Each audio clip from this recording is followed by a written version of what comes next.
রাতের রাত, সুবহানাল্লাহ কন। এটা হলো ফেরেশতাদের মিলন মেলার রাত। যেমন আমরা মুসলমানদের একটা মিলন মেলা, খুশির দিন, ঈদের দিন, তেমনি ফেরেশতাদের ঈদের দিন, খুশির দিন হলো শবে কদর এবং শবে বরাতের রাত, সুবহানাল্লাহ কন।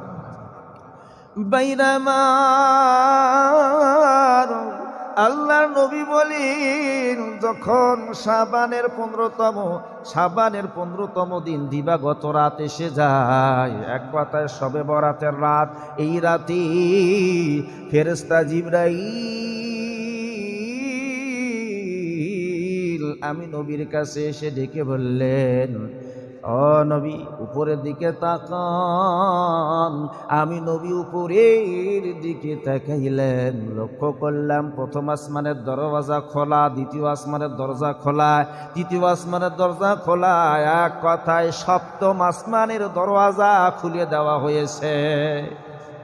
প্রথম আসমানের দরজার মধ্যে ফেরেশতারা ডেকে বলি যে এই রাতে যারা রুকু করবে, তারা অনেক ভাগ্যবান। দ্বিতীয় আসমানের ফেরেশতা বলে যে এই রাতে যারা সিজদা করবে অনেক ভাগ্যবান। তৃতীয় আসমানের ফেরেশতা বলি এই রাতে যারা দোয়া করবে তারা অনেক ভাগ্যবান, কারণ দোয়া করলেই আল্লাহর দরবারে মঞ্জুর হয়ে যাবে। বন্ধু, চতুর্থ আসমানে ফেরেশতা ডেকে বলি রাতে যারা কান্না করবে অনেক ভাগ্যবান, যারা জিকির করবে অনেক ভাগ্যবান।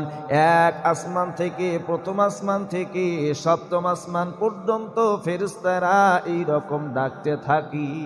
তাহলে বোঝা গেল যারা রুকু করবে, সিজদা করবে, অর্থাৎ নফল নামাজ আদায় করবে, তারা হলো অনেক ভাগ্যবান। কোন সুবহানাল্লাহ। শবে বরাতের রাতে জাগ্রত হয়ে আপনি নামাজ পড়বেন, নফল নামাজ, নফল ইবাদত করবেন, দোয়া তাসবিহ তাহলিল পাঠ করবেন। যারা কোরআনের তেলাওয়াত জানেন কোরআনের তেলাওয়াত করবেন, যারা কিছুই জানেন না মসজিদের মধ্যে এসে শুধু সুবহানাল্লাহ যদি পড়েন আমল নামার মধ্যে সব লেখা হবে। আগামী 7 তারিখে শবে বরাত হচ্ছে, তাই না? মঙ্গলবারের দিন, বুধবারের দিন, মঙ্গলবারের রাত। মঙ্গলবারের রাতে আপনি ইবাদত করবেন, পরের দিন বুধবারে রোজা রাখবেন। কথা বোঝেন নাই? মঙ্গলবারের রাতটা মাগরিব থেকে শুরু হবে, মঙ্গলবারের রাতটায় আপনি ইবাদত করবেন, পরের দিনে রোজা রাখবেন। পারবো না ইনশাল্লাহ রাত জেগে ইবাদত করতে? কারা কারা পারবো? দুইটা হাত তোলেন তো, হাত তোলেন তো। নিয়ত ভালো করে করবেন, যারা যারা রাত জাগবেন তারাই হাত তুলবেন। আলহামদুলিল্লাহ, আল্লাহ কবুল করুক। মসজিদের